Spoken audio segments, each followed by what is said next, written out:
Namaskar, myself Aryam Tyagi, and you are watching web series An Initiative of Observador. First of all, I would like to welcome our guest and panelist. Namaskar, Srinivasan Nagesh Rao ji.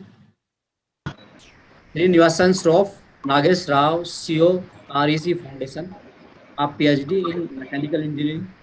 Mr. Srinivas Rao has been working in the development sector for the last 20 years in the area of research development, implementation, policy, and program management. At present, he is the Chief Executive Officer of REC Foundation, CSR arm of REC Foundation, a Government of India enterprise.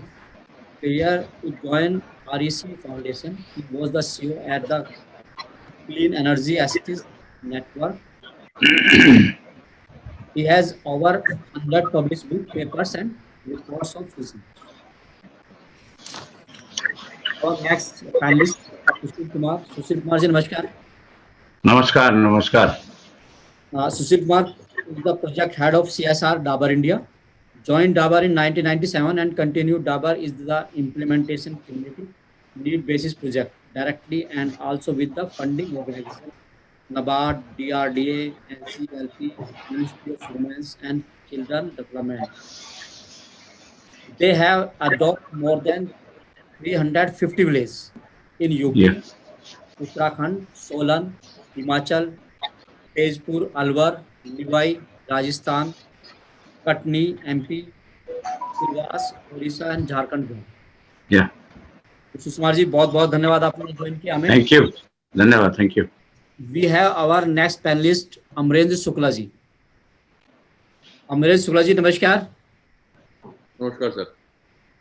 Amarendra Shukla ji is the vice president of Classplus. We also have the our next panelist doctor Vani B Rao, president of यथुरुपोरिया। वानी राव नमस्कार। Vani Rao ji you are here. Doctor Vani Rao. Yes, namaste. I'm here. Okay, your video is not. Yes, I'm trying to fix that one. Something's blocked. I will work on it. Namaste, everybody. Good Namaskar, afternoon. namaskar. Good Okay. afternoon. Dr. Vani is the successful social entrepreneur. Dr. Vani associated herself with Skill India. She has an MOU with Bangalore Central University, BCU, which help our budding student to pick up life skill at Yatporia and reach out to the less privileged. Vani ji, you are most welcome in our program. Thank you. Thank you very much. Let us start our program. First of all, my question to Mr. Amrendra Shukla ji. We want to know that what is the CSR? Yeah, so CSR has multiple meanings. I mean, there is no confined definition that exists with CSR, but there are a couple of definitions that are linked with corporate social responsibility. As Amrendra far ji, as because, sorry to stop you. We have another guest, Anil Kumar Sharma. Anil Sharma ji, you are most welcome to our program. Thank you. Anil Sharma ji, founder of the basically highly energetic marketing and communication professional हैं, have a more than 22 years of experience of with Havels India Limited as head of the corporate communication, CSR head for 8 years now running his own venture. So Anil ji, you are most welcome to our program. So Thank you. Namaskar. Amarinder ji please जारी रखिए अपनी बात का।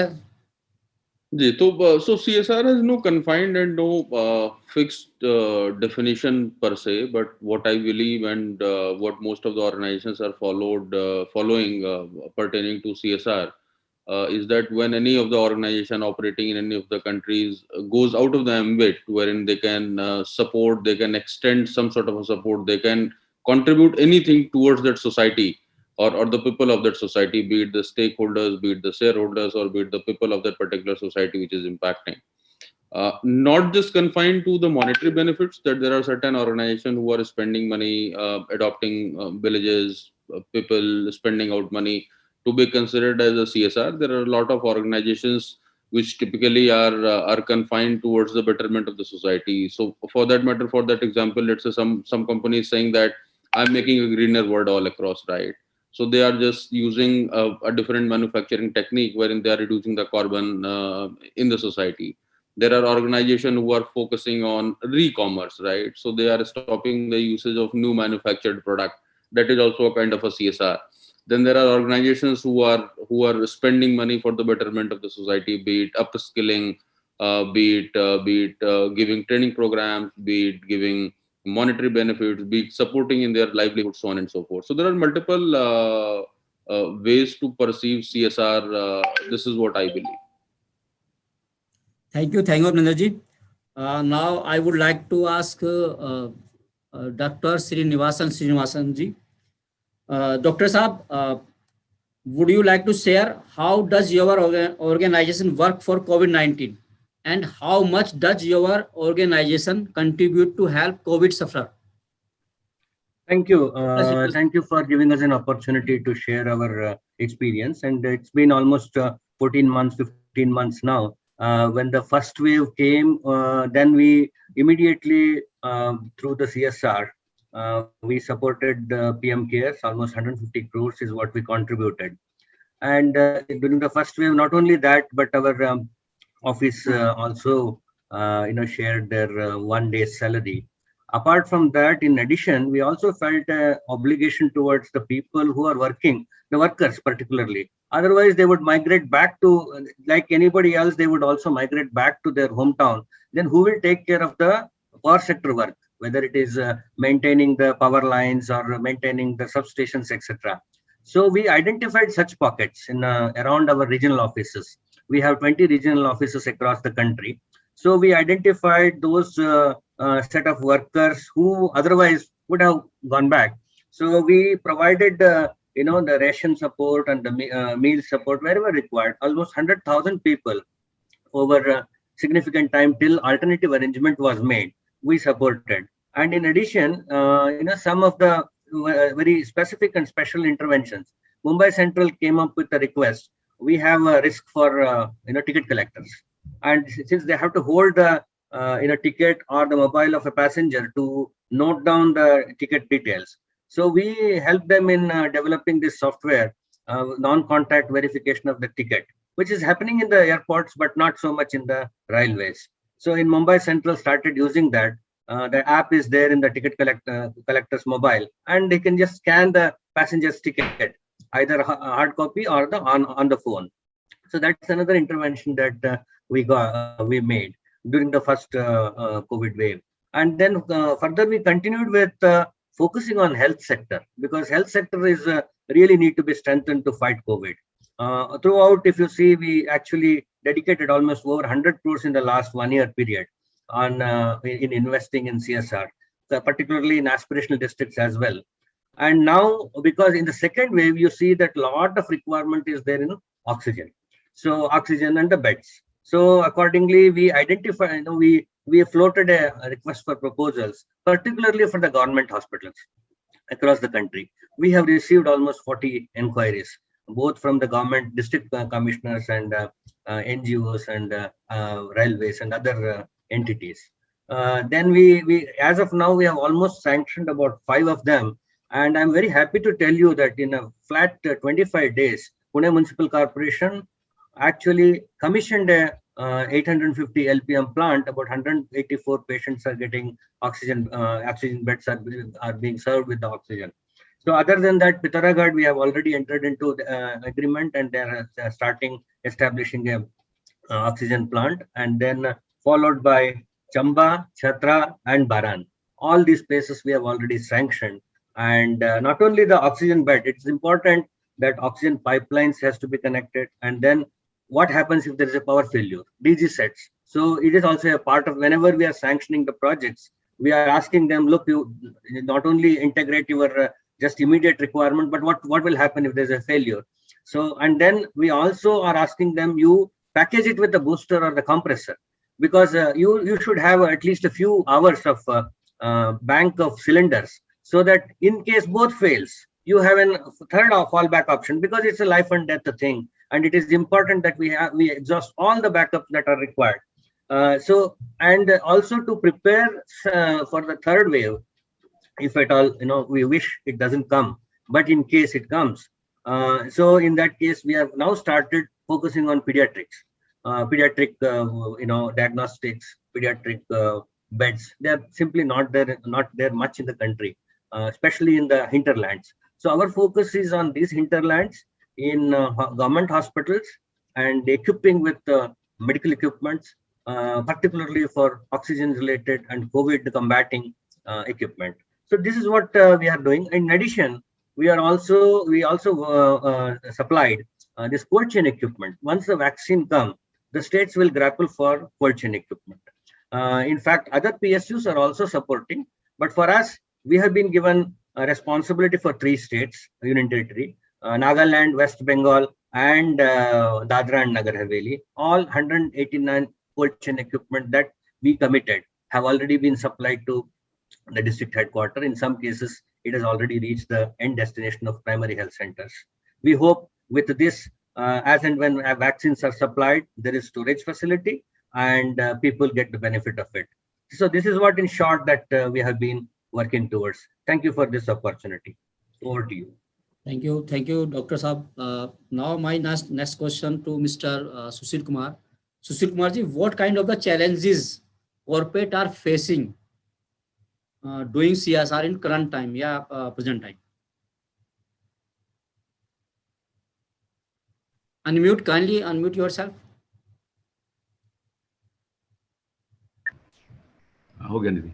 Yes. Good afternoon to everybody. In a current situation, there is too much gap, especially in India. You see in all states, sub-center without oxygen, we can't expect. This is the situation. If you move in a ground level, everywhere you will find a CSC, PSC, everything. But at village level, sub-center, there is no any oxygen cylinder, no any medical equipment. That has to be strengthened. This is our responsibility, especially in the current situation. You see, villagers don't have a thermometer, oximeter. These are the basic thing.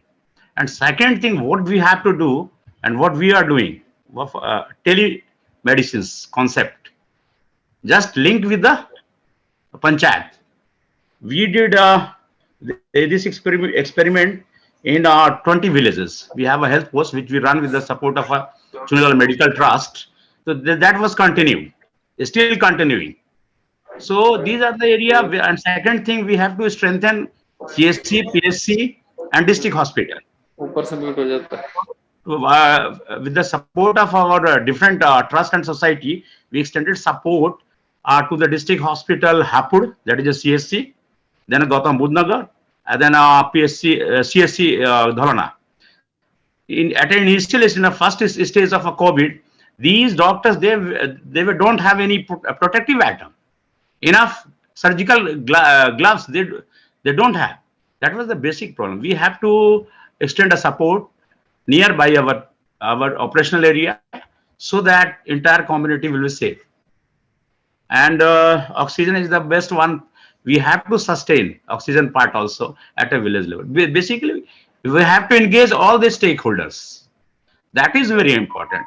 What we did in Tezpur recently, we have developed an isolation center with the support of a community as well as with the support of a district hospital.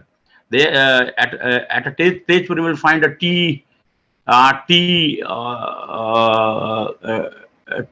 employee, especially women tribes. They are engaged in these tea ventures.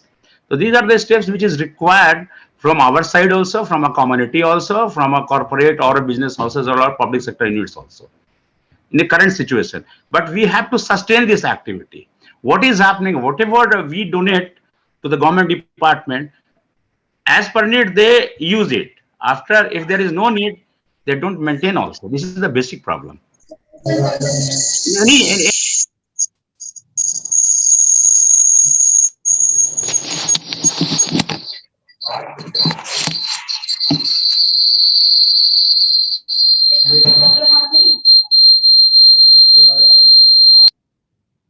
इसकी तो आवाज गई sir, आपकी में चली गई क्या? Hello,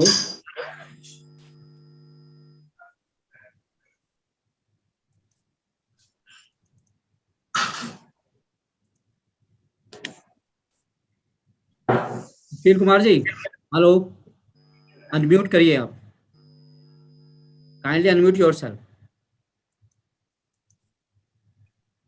Sushil Kumar ji, your voice is not, yeah, hello, Yeah. Na? yeah, Sorry. Are you hearing? yeah, yeah, yeah. Yeah. So what I was telling that we must extend support to the sub-center, community health center, and PSC and district level hospital. There may be a collective approach also. Many organizations or corporate, they come together and extend support in their particular district. That is required. What I was telling that in India, in our country, health post or sub center without oxygen. पहले तो oxygen का कुछ समझ में नहीं आता था ना, अभी तो ऑक्सीजन का. Second thing is very important, we have to train the volunteers from the village. So involvement of each and every stakeholder is very important. How to use oxygen cylinder, how to operate it, how to use oximeter, how to use thermometer. These are simple things that is not in our education part. So these are the very important thing where we can intervene, and a long-term investment is required, especially in a health sector. Good. Thank you, Sushil ji. Thanks a lot to everyone. Now I would like to ask Dr. Vani. Dr. Vani ji, are you listening me? Yes, yes, I'm here. Dr. Vani ji, NGO is doing fantastic job in current time. You are agree with this statement, or you want to add something? They are absolutely, they are doing a fantastic job. Provided, I think they need more help, more manpower, more training, more accessibility to the, the geographical demography, where everything, what is happening, and if there is certain databases that you go to the more to the depth of the rural areas, like, the tahsildars, the other corporators or whoever those people are, the authorities there, if they can do a survey of where and what kind of help is needed to a particular situation, then the NGOs will definitely do a better job, and they can be in a better state to even provide whatever they have, because NGOs all of them are very much equipped already and mentally prepared in every way to provide help from different angles. The only problem I see and the challenge I see right now is, absolutely they're all doing, but I don't think they're getting enough support on manpower to help. Thank you, Vani ji. Thank you very much. Now my next question, Mr. Anil Sharma ji. Anil ji, why is the need of CSR in pandemic era, and how it is beneficial? So thank you, Ayom ji, for having me here. What is the need for CSR in pandemic? I think, there's nothing to do with the pandemic here. I think CSR is something that organizations are forced to do, after 2014. But there are certain very responsible organizations who have been doing CSR for a very, very long time. Okay. Pandemic is one such situation where the entire country is affected, right? And in a very, very elaborate manner.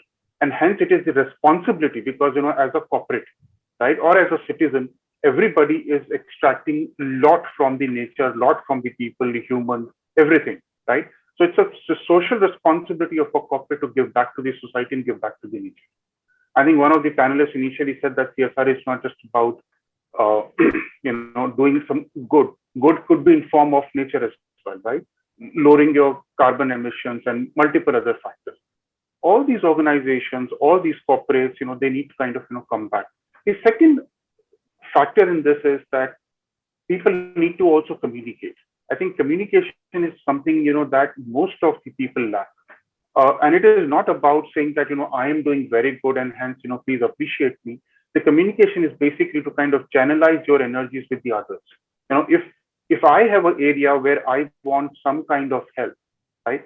And if there is some extra manpower available with some other organization, that communication will probably facilitate that manpower to me. Similarly, if I have a strength in some area, I will be able to kind of pass on that to other organizations. This is something where I feel a lot of organizations lack, especially in the corporate sector. Each corporate has its own mandate and they're doing their own stuff, right? If a lot of corporates come together and then they kind of start delivering on specific, mandate, I think the country will benefit, and the hinterland and everybody else will also benefit a lot. Thank you, Sushil. Sorry, Thank thank you, Ji. Amrinder Ji, do corporate take the CSR properly, or do you have any kind of the suggestion what kind of the activities should be done by the corporates? So not most of the corporates take CSR seriously. I mean, there are very countful of organizations that exist across the country who are literally trying their best to facilitate something for the society, for the benefits of the society. Not everyone. This should come with a more structured programs. Since there is no mandate that exists from the government or from anywhere, so people are typically open to do the way they want to do, right? So somebody is trying to get vaccines during the pandemic area for their employees or their family members. That is also a kind of a CSR. There are some large cap companies who are typically donating a humongous amount of money to the PM Care Fund. That is also a CSR. But there is a long tail or the chunky middle one that exists. They don't even bother about what is happening all across the society. They are more focused on their own benefits and their own money.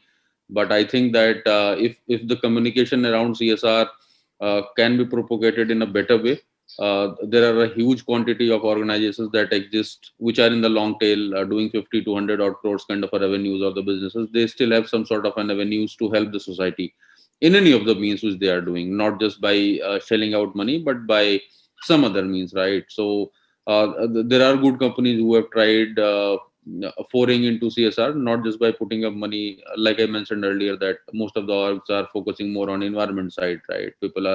Organizations are pulling up efforts in planting trees, in cleaning, in reducing carbon, educating people about not the uses of plastics and all. But I think that there are a lot to do in CSR. This is still a known subject. I think which 60% of the organizations that exist in India are not even aware about how to take it up. It's more confined towards employee benefit and their own benefit itself. But if there are loud voices that comes in and around CSR, there are loud definitions that can be defined. If there are stringent regulations, then can be ruled out by the government that someone need to shell out, let's say 5% of the overall EBITDA margins or something like that in corporate social responsibilities, things would be better. Thank you, Amrinder Ji. Dr. Srinivasan Ji, as earlier you had told that you are doing a wonderful job in pandemic era. So, if you are doing such kind of the particular CSR work in a different area, so do you like to share what kind of the challenges are you facing in this pandemic area while doing the CSR work? One of there are quite a few things when we take up the CSR work. It has become mandatory since 2015, and we have to comply to the MCA Act, that is Ministry of Corporate Affairs Act. While doing that, the rule has been much strengthened and made stringent with the 22nd January 2021 amendment. There are several amendments. So there are several, areas which has been quite strengthened. So while, this whole 15 months has been such a difficult thing that you are not able to do one of the important element, which is monitoring. So whatever are the activities are all on virtual, are all on e-platforms. So that is one of the greatest challenge. We have to believe the partners, whatever they are doing, and we will not have adequate opportunity for an on-ground truthing of whether it is a proposal. In many cases, earlier what we used to do, if a proposal has to be sanctioned, we would go, or we would send our regional office people to evaluate and we would sort out many things. It would become more strengthened proposal. So to that extent, now we have to depend on the due diligence carried out by the partner. That is at the proposal stage. But on the implementation stage also, many times it happens, if you monitor, if you verify, many things will go faster. So during this whole pandemic, I see that our proposals, projects which are pertaining to health have moved well. So that's a positive point. But what has not moved well is skilling, education. All these projects are now like on the delay. And we also, we have a force majeure in our agreements. So if something doesn't move, we cannot hold their payments because there are some payments which pertain to the salaries. So, how do you adjust towards that is the biggest issue. So this 15-month of pandemic, and we don't know how long it is going to last, it has really thrown many things out of gear, but we are all struggling, grappling up with how to still keep track and still comply to things and still make some benefits to the society. So it is a challenge. It's the biggest challenge, and we do not have an easy answer at this stage. So everything is happening on e-platforms. But in this case, I only urge and pray that all partners will work towards one agenda, which is for the benefit of society and fighting this pandemic. Thank you, Srinivasan ji.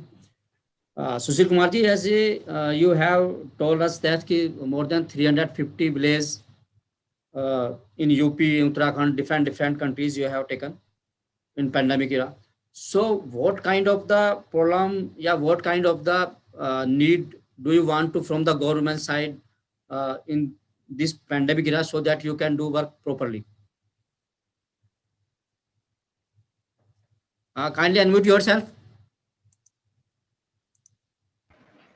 In all the locations, we have a manpower. We have created a resources from the community. We have a developed HR group from the community itself. Okay. And we have SAG also.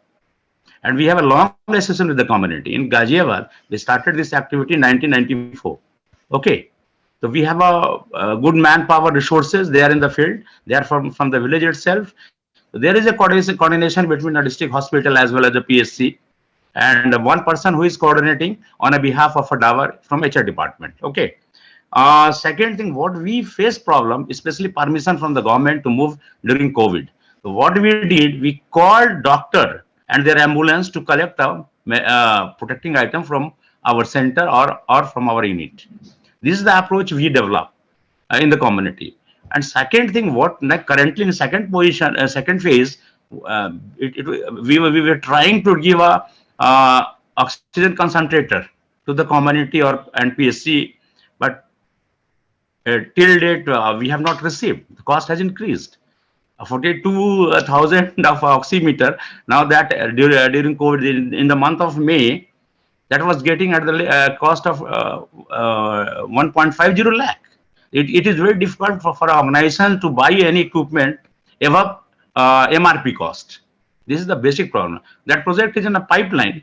And second thing, what Dr. Srinivasan told, now in a current situations, if a corporate wish to donate to anybody, that organization NGO has to be registered with the Ministry of Corporate Affairs. So recently that was completed. Now we are trying to get a fund from a DABAR International also. That is the basic problem from government side also. Recently, they have given a permission to get a fund from the foreign country through FCRA. That has to be accelerated properly, because during this pandemic, it was very difficult to get a fund from outside also, from other resources also. And fund is required at a village level, at a community level. That is required. So in that case, government has to think again and again. We are also pursuing, corporates are also pursuing. Some of the guidelines has to be simplest one, so that we can operate. In some cases, you have to take a permission from the government, the district hospital, for any support, especially in the health sector. And what we did at a community level, we have distributed more than 50,000 masks that was stitched by the women, our SHG members. Small work we can do from our own resources, that was completed. But from a government side, we have to have a more engagement, especially. And second thing, at a community level, need awareness. You see, in person accident, that has to be think properly. The corporate government is pursuing. We are also to so these are the problem which we faced during fast. Yes. So this is the situations we have to have a hand holding with all the stakeholders. That is very important. And simplicity in the law. What I was telling on FCRA thing and other thing also. And there should be a collaboration between the NGO. They are very good NGOs at a field level. That should be a part of this mission to overcome from COVID situation. Okay, thank you. Okay. Thanks a lot. Thank you, Sushilji. Dr. Vani, Yes, sir. yeah, you are running a NGO, so I want to ask about the NGO. In current scenario, NGO needs a lot of fund, and mainly NGO depend on the corporates for the fund. So, what kind of the challenges are NGO facing now for social work? Dr. Vani. So basically, as Mr. Sushil said, as well as Dr. Srinivasan said also, educating people is becoming the main drawback. That is becoming the weakness. And we NGOs are trying to be the bridge between the CSRs as well as the people who are in need of any kind of help. We are trying to be the bridge. So what the challenges that we are facing is, again, the laws and the parameters that is being set by the government or by even the CSR is kind of very difficult for us to understand and educate the people who come there for volunteering. So it's now, because the pandemic is like, as we know, the first wave, the second wave, now we are heading to the third wave. We are learning in different patterns. And now the challenge is, now we know how to equip ourselves for the third wave. Since the first wave, we saw that, we could be the bridge. We could say the CSR people that we are already having this kind of needs. There is a community or there is a sector that needs a lot of help. So let us be the bridge. So the NGOs are trying to be the bridge between the situation or whatever the need is and the CSR. So that is where we need a lot of help. As Dr. Srinivas said, that educating people on what is actually the need and where the need is and who wants to come and volunteer for which sector, and segregate most of them. And then we can put a plan together and we can place everybody in the right way. And also CSRs will have more confidence on reaching out to the people, because we are being the bridge of communicating with them. So this is what I feel, is the challenge right now. And we are learning. We are in the process of learning. And I think we will do better as and how it comes. Okay, thank you, Vaniji. Anil Sharma ji, as Sushil Sharma ji said earlier that ki. Yeah. Hello.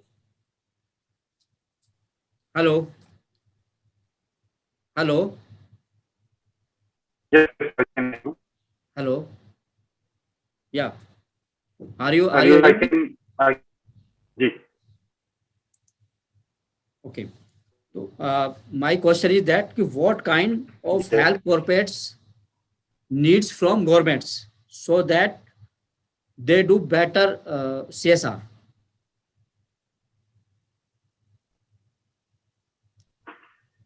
there is number of supports, that corporate requires. But I think, when it comes to CSR specifically, there are few things that, one, that bureaucrats and, a lot of ministers and everybody kind of, pressurize corporate, saying that, please invest in my zone, please invest in my territory.